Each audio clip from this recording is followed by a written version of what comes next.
We are Heather and Paul Christie. And for over 12 years, we've worked with executives and entrepreneurs to accelerate change in every aspect of their business. Because we are in the fastest paced business environment that anyone has ever seen before. So join us for the Evolve to Win show. Hi, and welcome to another Evolve to Win show with Heather and Paul. Great to have you with us today. I want you to tell us what's going on for today. What are we going to today? We are going to talk about why your emotions are negatively impacting your performance. I say that is because I know for a fact that it's happening, and it happens because we are human beings and we allow our emotions. We are emotional human beings. So it's about controlling that. It's about having that emotional intelligence. It's about really getting grasp of that our emotions are not who we are. And I want to give you an example. Okay. I'm a big time tennis player, really enjoy it. It's one of my favorite activities. One of the best books I ever have read, received any type of information on being better at tennis was this book called, and it was written in the 70s, The Inner Game of Tennis. That's a really good book. Yeah. And not just, yes, I've read it too a couple of times. I need to read it more often, but it's not just for tennis. Like even if you're a golfer, any sport that you play, but I think that there are massive business parallels. It's really the inner game of life. It's the inner game of life. And it's about understanding how tough we are on ourselves and how we judge ourselves and how we judge others, but mainly how we judge ourselves and how tough we are on ourselves. And so I want to give you an example of, how we are judgment-making machines. And here's the metaphor or the analogy. So in tennis, everybody's either watched tennis or they've played tennis one time or another. So you have player A and you have player B, and then you have the umpire, the guy who's scoring the game in like a professional game. And so player A serves the ball once and hits it in the net, and then the second time serves it into the net again. So they double fault. So that sounds like me. I'll be player A. Okay, you be player A, and I'll be player B, and you get to be the judge because I want to make this point, and you'll recognize that this is how it truly is with us. So player A, I'm player A. I'm player A. You're player A. I'm the one who serves into the net most often, Yeah, so right? we don't confuse you. So if I'm player A and I've hit my first serve into the net, I've probably maybe said something mean to myself under my breath, like, oh my God, that sucked, or you suck, or I suck, or Heather, that was stupid. But there are all kinds of things that I say to myself when I make a bad shot in tennis. So now I'm getting ready to do the second shot, the second serve, and I hit the second serve into the net and I lose the point.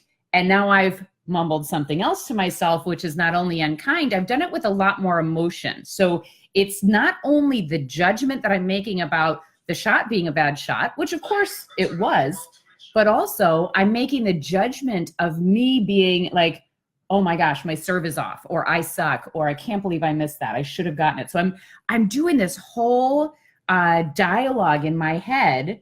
Meanwhile, then I'm on the other side of player the net, B, and I see Heather serve the ball into the net twice in double fault, and my reaction is, oh, good.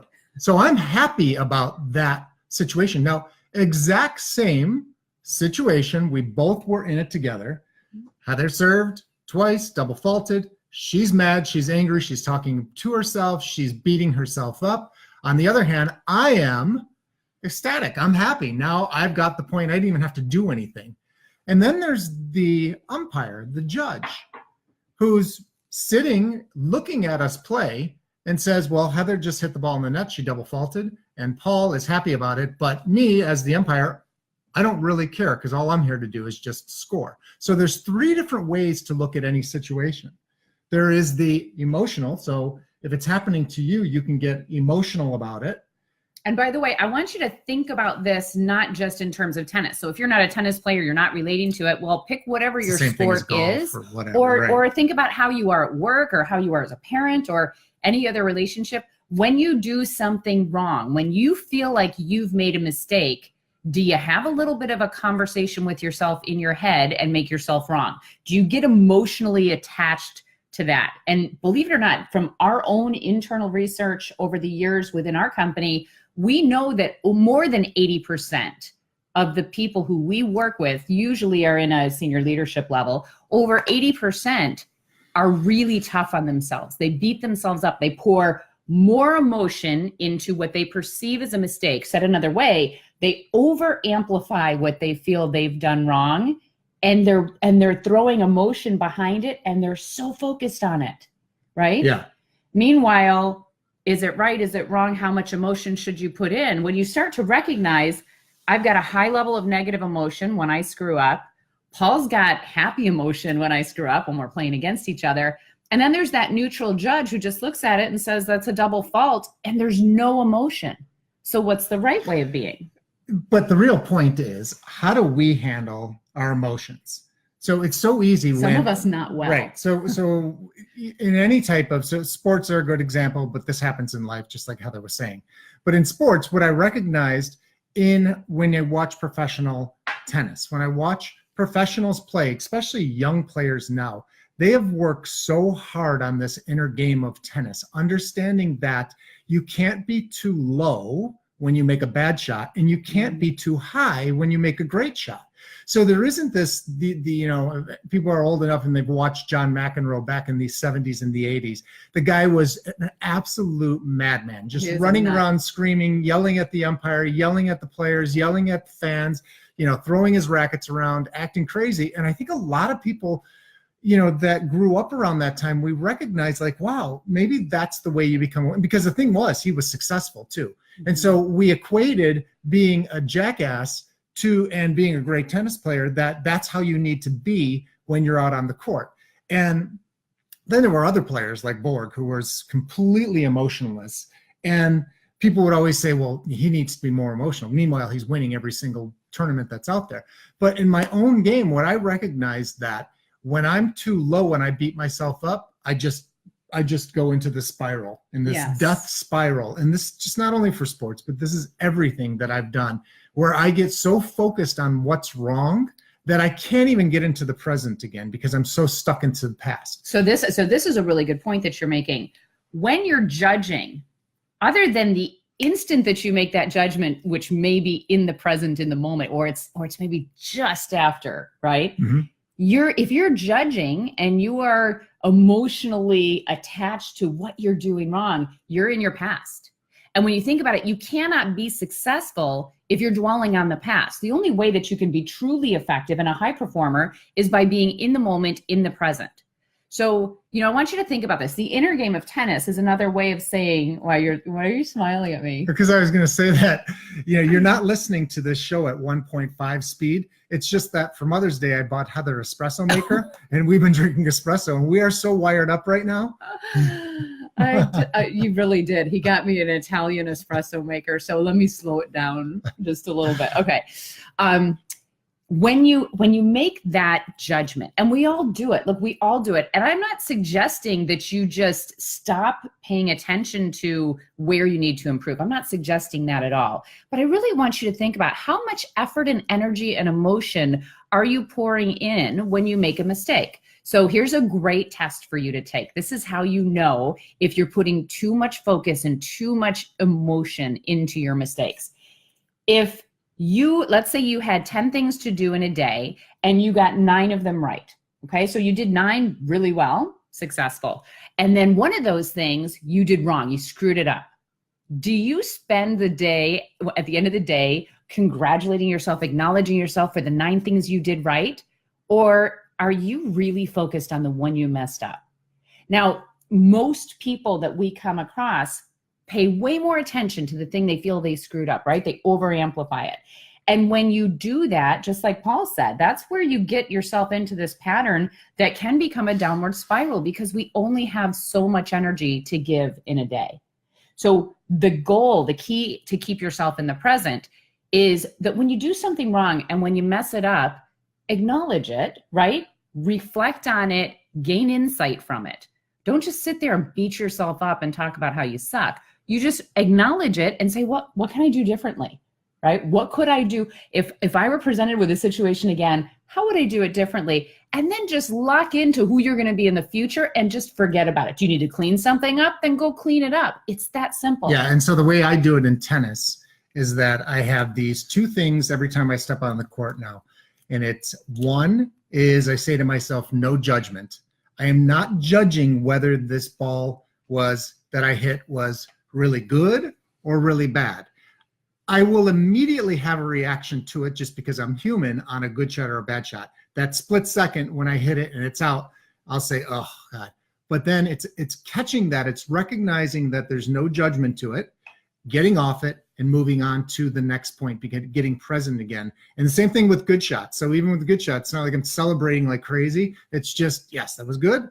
Move on, get present to the next one. The second thing is, I always say to myself, just when the ball hits, let it bounce, just say bounce, so that it puts me in the present. And so this is a tennis, strategy, but really it's for anything as well. It's recognizing that when you're having a bad thing that happens to you, it's to get off it as quickly as possible. When you have a great thing that's happening to you, it's also recognizing, celebrating it, but not celebrating it too long. We were talking about that before this show, about how many teams, especially like in sales organizations, that have a great month. And so then they celebrate like crazy for maybe a week or even longer, even over. And then next month, they have a drop off because they've been celebrating too much. So it can happen both ways. And that celebration typically is like, oh my gosh, we beat our goals.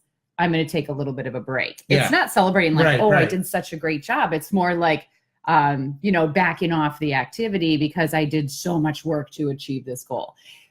What's the reality is, you go back to my 9 out of 10 game. Most people will spend more time beating themselves up for what they did wrong versus acknowledging themselves for what they did right. So I think it's important to talk about how we acknowledge ourselves. Most people don't. The answer is most people do not celebrate their wins. And if they do at all, it's usually only when they have a huge win, a huge accomplishment.